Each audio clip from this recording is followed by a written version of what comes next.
Last week, Nifty gained 1.24%, closing at 24,834, its 8th consecutive weekly gain.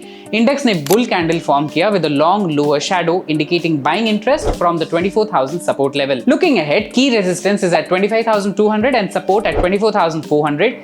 We expect the index to move towards the 25,000 to 25,200 range. Holding about 24,400 will keep the market's outlook positive. Global factors की बात करें तो FOMC rate decision on July 31st, US initial jobless claims on August 1st and non-farm payrolls on August 2nd पर नजर रखें. Also in India, keep an eye on the HSBC India Manufacturing PMI on August 1st और ACC, HPCL, ITC and Tata Motors जैसे companies के results पर.